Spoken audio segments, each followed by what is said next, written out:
So last time we talked about what the membrane was composed of and the fluid mosaic model, and we talked a little bit about what types of chemicals can move through the various different parts of the membrane, phospholipid bilayer, integral proteins, and now we're going to talk about both passive and active transport.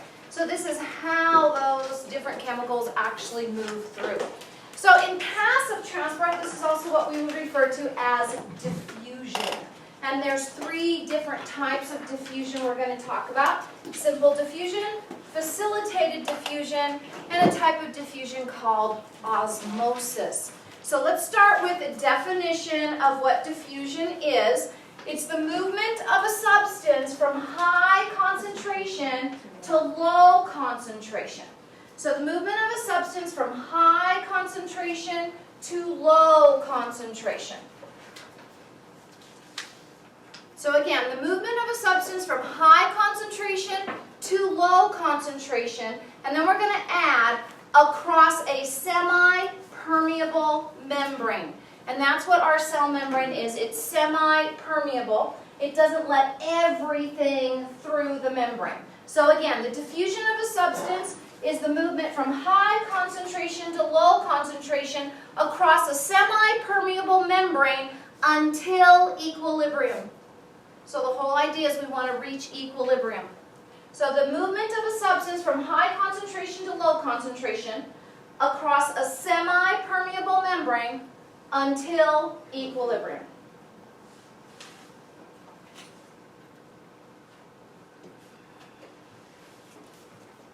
So maybe it's Sandra. Okay. So let's say that Sandra on this side of the room comes in today with a bottle that is filled with a really expensive, really nice smelling perfume. Okay?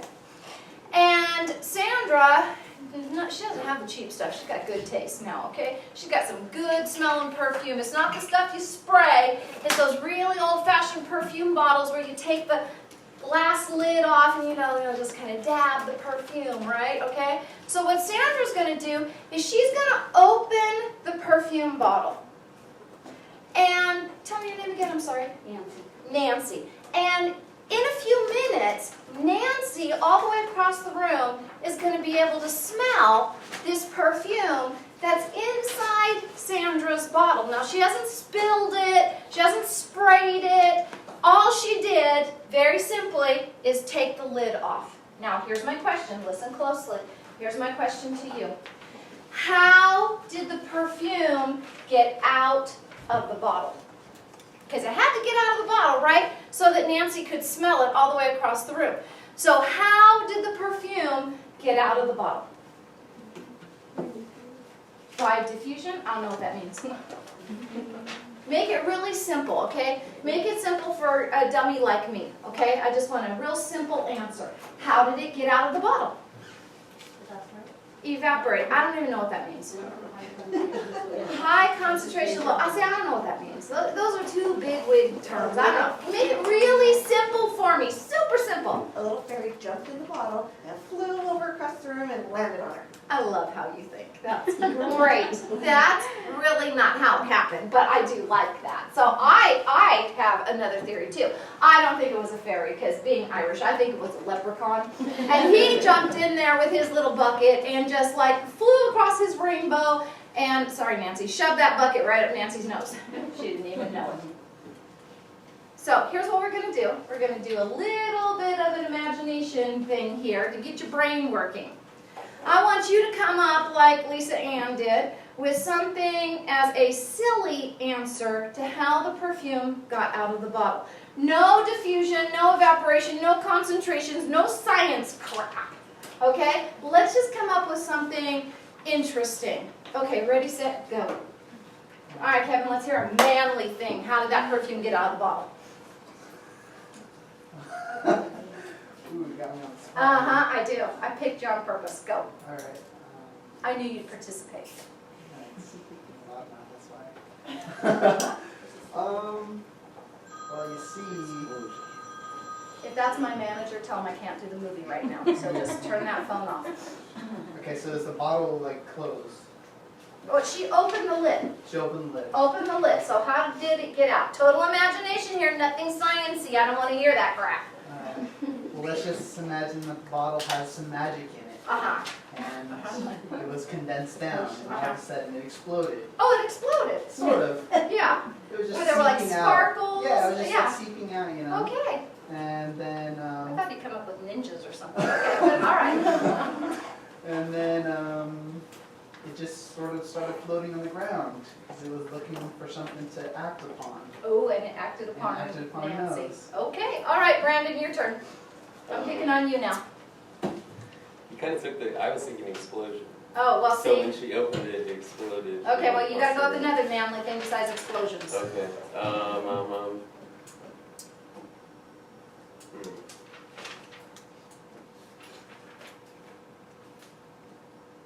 No, it's harder than it seems. See, it is harder than it seems. That's why we're doing this. Okay, how about... Go.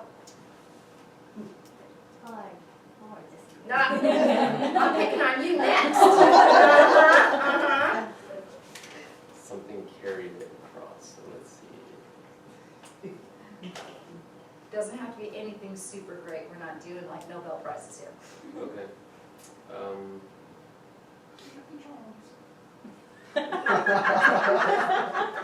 That was mine.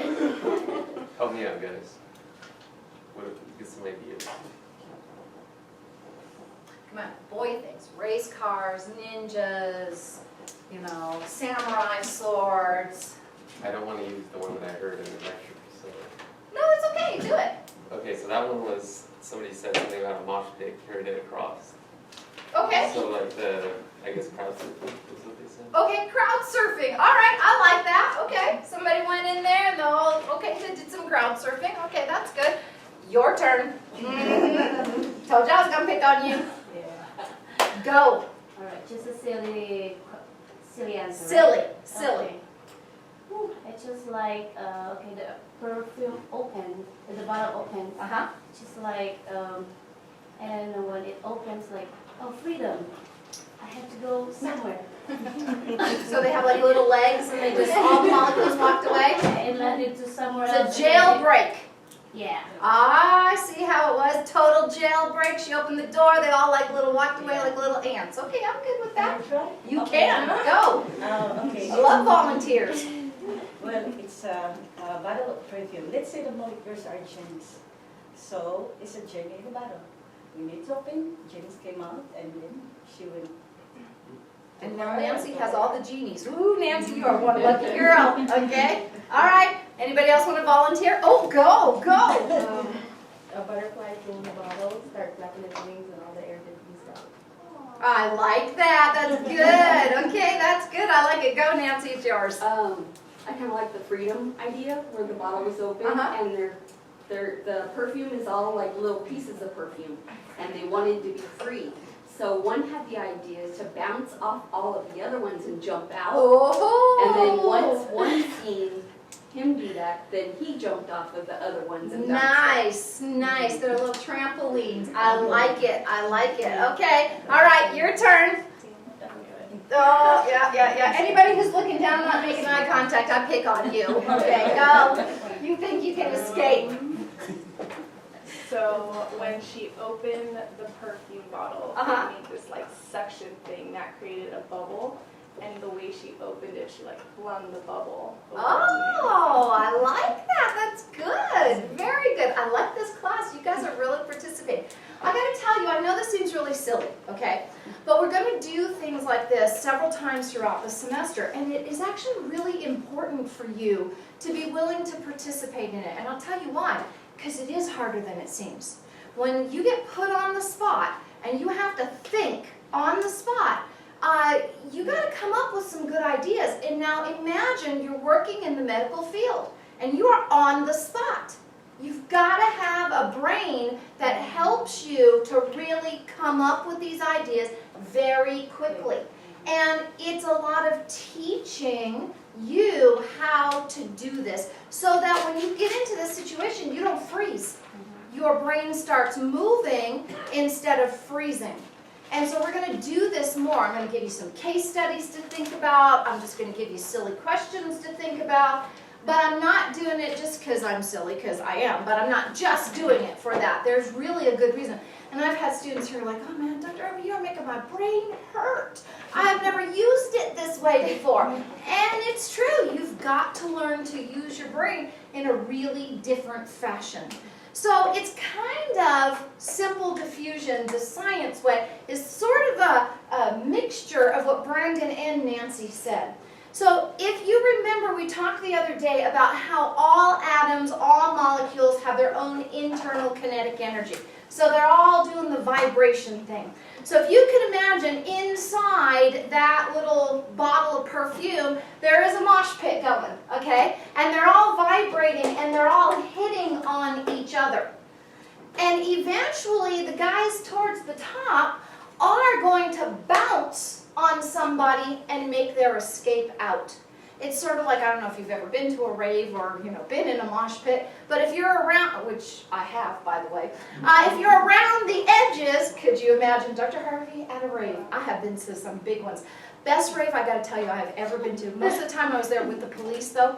But the best rave I've ever been to, this girl was dressed in a dragon costume. It was amazing. I mean, it was totally animatron type of thing. I mean, she had it where it breathed fire and he could move his tail. It was really awesome. You want to be careful if you ever go to a rave, because in those water bottles are typically LSD. And that's what, we were there looking for with my dogs to make sure we were sniffing out the water bottles and things like that. But it's really cool to watch. But anyway, so they're bouncing on each other. And if you're at the edges of that rave, many times you get bounced out. And so in this perfume bottle, they're bouncing on each other, and right at the surface, they get bounced out. And then they end up in the air, where they're bouncing on the molecules of air, and they're moving across the room. So, looking at our cell membrane, okay? So we have our phospholipid bilayer, and then we have our integral protein gate. And just draw this real simple, real fast. Let's just say that this gate is open here. And we have on one side of our membrane something that is in super high concentration. And on the other side, much lower concentration. So that when these guys, with their own internal kinetic energy, are hitting on each other, there's a really good chance that the molecules on the side are going to be bounced through to the other side. And so you're going to see a movement from high concentration to low concentration. Now, theoretically, just kind of sort of maybe, could it ever happen that one of these guys here could bounce on another and end up going this way? Sure, why not? But here's what happens. Usually when they get hit to the area where there's high concentration, they get bounced right back. So they don't end up staying there. Now, eventually, you'll get enough bouncing down here that you'll be able to bounce some back and forth. And now you'll have an equal amount on both sides, and they keep bouncing back and forth. So equilibrium isn't what we would call static. It's not that you just bounce it down here until you have the same amount on both sides. What happens is you'll bounce it down here, and then you'll bounce one back, and then you'll bounce one down here, and you basically keep the same amount on both sides. You come to equilibrium. This is what we would call simple diffusion. Okay? Any questions about that? Okay, so then let's move on and talk about facilitated diffusion. Okay, so let's move on to facilitated diffusion. Now this is still diffusion. We're still moving from high concentration to low concentration. Okay, same type of scenario here. However, this time in facilitated diffusion, we're going to have to give the molecules that are moving a little bit of help. That's what facilitated means. We're going to give it a little bit of help, a little bit of a push, you might say, across the membrane. So this time we're going to have very particular proteins, our integral proteins, that are going to help certain molecules across, okay? These integral proteins we refer to as carrier proteins.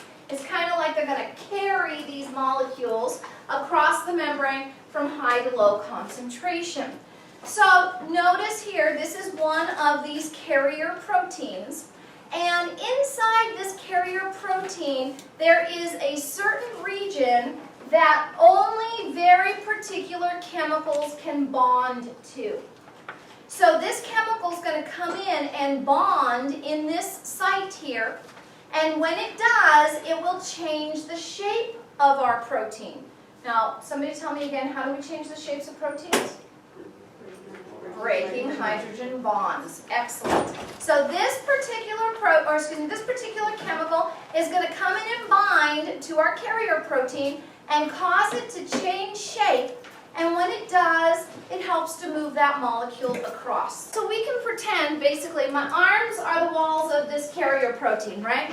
And so when we have this carrier protein, instead of being wide open like this, part of it is closed. So this particular molecule is going to come in and fit in my carrier protein. Not anything can fit in here, only certain molecules, okay? So it's going to come in and fit in my carrier protein. And when it does, my protein is going to change shape. And here's the facilitated, here's the helping part. It helps to push that chemical across. Gives a little shove, allows it to get across that protein. So that shape change brings this certain protein or this certain chemical across my cell membrane. And this is facilitated or helper diffusion. Now remember, osmosis is a type of diffusion, but I want to give you a bit of a different definition for osmosis, okay? So now osmosis, when we talk about this kind of diffusion, it's only about water. Water is the only thing that's moving in osmosis. So osmosis is the movement of water from high concentration to low concentration. And again, this is across a semi-permeable membrane. So osmosis is the movement of water from high concentration of water to low concentration of water across the semi-permeable membrane. Okay, so a lot of times it's really hard to keep this in mind that we're only talking about water moving now. Okay, so let's say that I have this beaker. And what I'm going to do is I'm going to put down the middle of my beaker a specialized membrane that's very much like our cell membrane. It's only semi-permeable, okay? And by the way, I think your book may refer to it instead of semi-permeable. I think your book may call it selectively permeable. It means the same thing, okay? Now, let's say that this is side A, this is side B. And I'm going to pour a watery solution into each side, but I'm going to fill each side with a different amount of salt. So in this side, I'm going to do a whole bunch of salt. In this side, not so much. By osmosis, which way will water move? A to B, B to A. B to A. B to A. Remember, it's the highest concentration of water moving to the lowest concentration of water. We're not worried about the particles now. We're worried about the water. So now watch. What if I tell you in this solution I only have 0.9% sodium chloride and I have 99.1% water? Okay? And in this solution I have 2% sodium chloride and 98% water. Now, by osmosis, which way will water move? B to A, exactly. Now, if you don't know what the percentages are, realize that wherever there's a whole bunch of salt, there can't be as much water, okay? And wherever there's less salt, there's going to be more water. And of course, we just use salt. This could be sugar, okay? It could be any particle. Water is always going to also move to wherever there's the most particles. Because like you know, if somebody eats a lot of salt, they retain water, they sort of swell up. You're not supposed to eat so much salt because of that. Okay? So water is always moving from high concentration of water to low concentration of water. Or you could also say water is always moving towards wherever there's the most particles. Okay, let's try another one. All right. So let's say that I have this beaker, and I'm going to fill this beaker with just pure water. This is 100% H2O, not from China. Okay? All right, and then what I'm going to do is I'm going to put some red blood cells in it, but so we can see the red blood cell, I'm just going to make it like the Jolly Green Giant's red blood cell. Okay? And inside our red blood cell is 0.9% sodium chloride and 99.1% water. Now by osmosis, which way will the water move? Into or out of our red blood cell? Into. So it's going to move into. Now, next step. It's always going to move into until equilibrium. But now watch.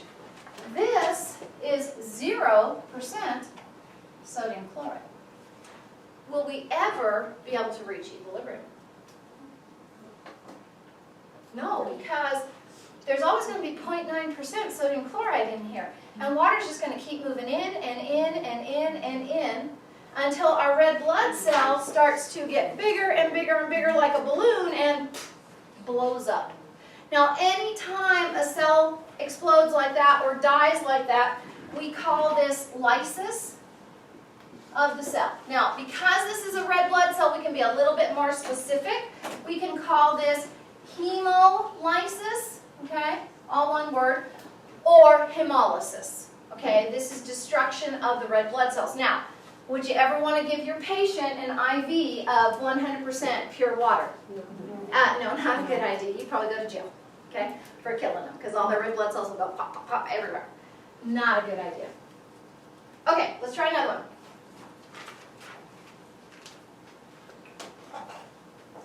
one. So in this beaker, I'm going to fill this with a solution of 98% water and 2% sodium chloride. And by the way, this is about the percentage of seawater, okay? And we're going to put our red blood cell in here again, and we know that it is 0.9% sodium chloride, 99.1% water. And by osmosis, which way will water move? It'll move out. And what that does is basically dehydrate your red blood cell. And when we say that a red blood cell is dehydrated, we say that we are crenating, or this is a crenated red blood cell. Now, when you look at red blood cells under a microscope, okay, our red blood cells, if you remember from anatomy, they have that biconcave disc thing going on. Remember that? Okay. So why the heck do they have this weird shape? Well, our red blood cells, when they pass through the lungs, they have to be able to pick up their total load, their total supply of oxygen in as little as a quarter of a second. That's moving pretty fast in and out of the lungs, okay? Now sometimes they get lucky and it takes 3/4 of a second, but they got to be ready to move through fast, let's say like if you're running or something, in as little as a quarter of a second. And they're going to pick up about 1 million oxygen molecules, okay? Maybe even up to 4 million oxygen molecules in a quarter of a second. So this little area here is super duper skinny, and it allows oxygen to diffuse in really fast. So having that shape is super important. So if, like in this one, our red blood cells blow up round, that is very difficult to pick up oxygen in a rounded red blood cell like this. In a crenated red blood cell, they even look freakier.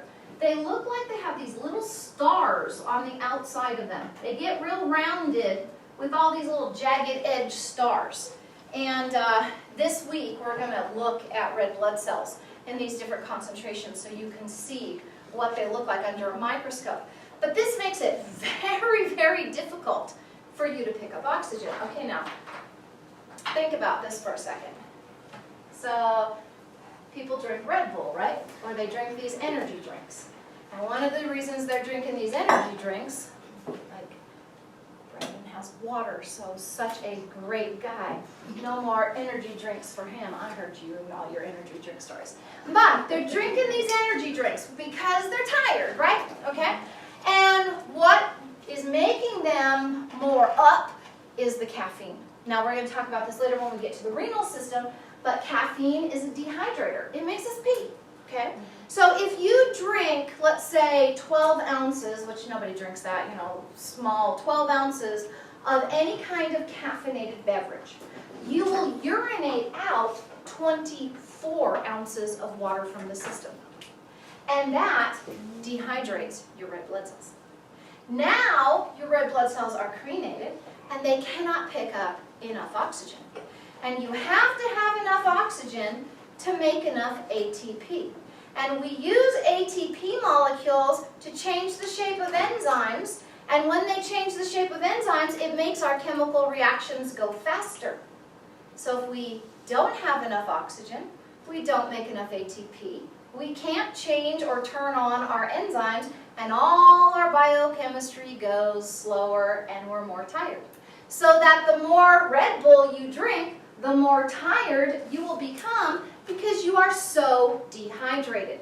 So the trick is, if I'm going to drink 12 ounces of caffeinated beverage, I have to drink 24 ounces of water to replenish the water supply so that I don't have this crenated red blood cell. And so, let's see, Wednesday, you're going to look at your own red blood cells and see if you live in a crenated state and whether you need to drink more water or not. And I'm going to bet 75% of it, you in here, your red blood cells are crenated. That's my guess. We'll see if I'm correct. But I've been pretty correct before because so many people don't drink even enough water. Because in the high desert, you think, oh man, I'm just like guzzling water. And I've had students go, I drink like a gallon of water a day, and their red blood cells are still crenated. Well, guess what? You live in the high desert. There is no humidity in the air. And you may drink a lot, but we also radiate a lot of water off our body every day. And so being crenated, you know, is a really easy thing to happen to us in the high desert.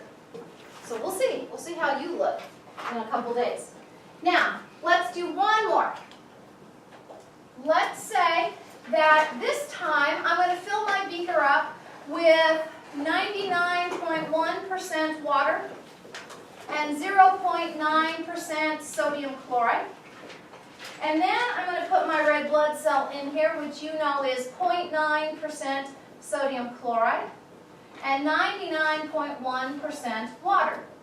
By osmosis, which way will the water move? Both ways. Both ways. Very good. Remember we talked about some will move in and some will move out. It's not a static equilibrium. It doesn't just stop. You get a little in, a little out. It's what we would call a dynamic equilibrium. In our body, everything is dynamic. It's always moving. The only time you see like a static equilibrium is if it's in like a chemistry lab. And they do this artificially. You don't see it in nature ever, as far as just an equilibrium that freezes and stops. Okay, so now, a term I want you to know.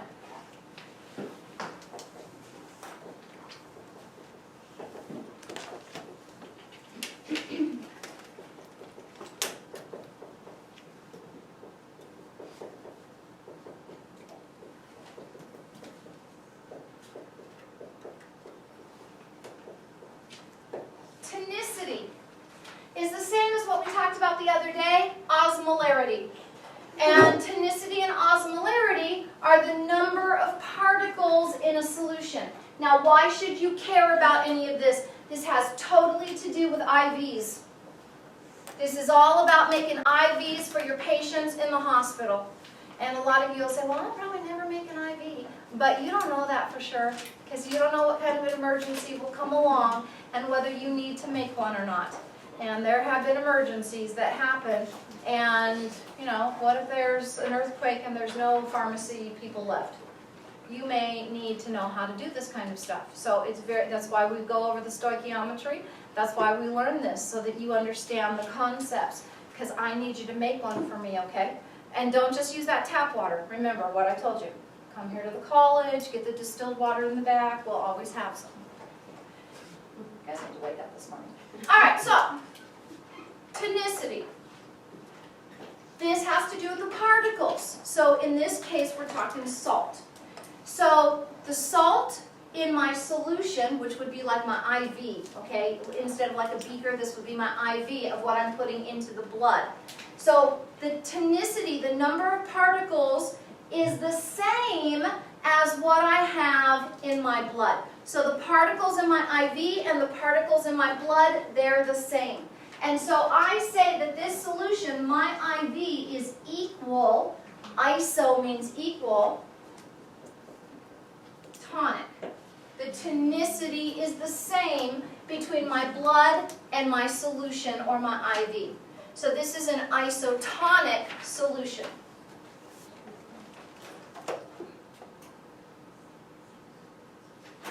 Now, if I look at the solution, my IV solution, I have 2% sodium chloride, and then I look at my percent sodium chloride in the blood, it's only 0.9%.